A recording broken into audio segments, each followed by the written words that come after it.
Isang gawain na hindi kinaliligtaan tuwing Biyernes ay ang talakayan at kapihan o ang paghahatid ng mga pangunahing serbisyo sa mga Fernandino sa bawat barangay. Ika nga, public service right at your doorstep.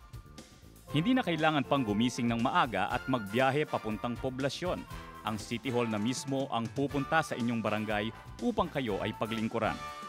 Ang ideyang ito ay galing mismo kay Mayor Edwin Santiago sapagkat nais niya na makasama ang mga mamamayan upang personal na marinig sa kanila kung ano ang kanilang pangangailangan.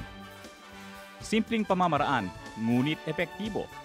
Sa loob lamang ng isang taon, higit sa 1,000 senior citizens na ang nabigyan ng bakuna laban sa pulmonya, habang lampas 11,000 companion animals ang nabigyan ng anti-rabies vaccine.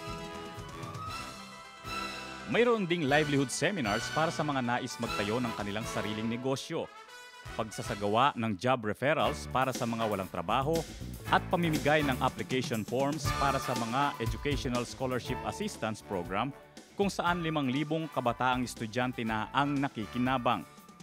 Idagdag pa ang mga serbisyo gaya ng pamimigay ng Senior Citizens Card, Solo Parent ID, at registration para sa mga Fernandino Access Cards. Isang paraan din ito upang ma-align ang development program ng city government sa bawat barangay. Kailangan ito upang maging pangkalahatan ng kaunlaran ng San Fernando, lalo na sa mga infrastructure projects tulad ng tulay, kalsada, at mga gusaling pagmamay-ari ng gobyerno.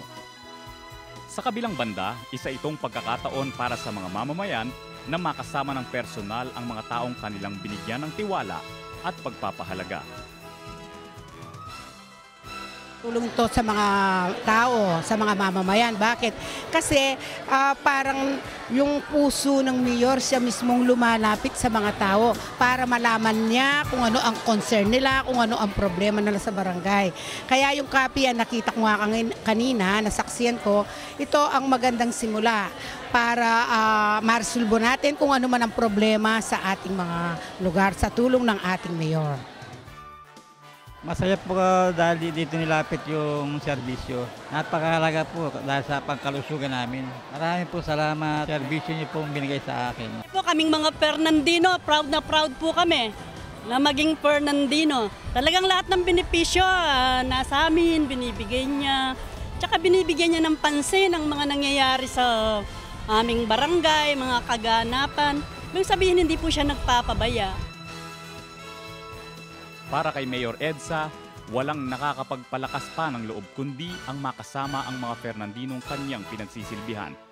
Sama-sama po tayo, tulong-tulong po tayo dahil dugtong-dugtong po ang ating mga programa. Kailangan po na ang inyong pakikisa bilang Fernandino, bilang Kapampangan para po sa tagumpay ng ating siyudad, San Fernando at ang ating lalawigang Pampanga.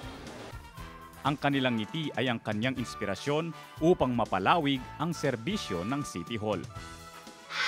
Maraming salamat po, Mayor Edsa! Maraming salamat po, Mayor Edsa! Sa ulitin! Kaya naman mga ka-Fernandino, ating abangan tuwing Biyernes ang mga programang talaga namang kapaki-pakinabang dahil ang kapihan at talakayan sa barangay ay tunay na serbisyong Fernandino.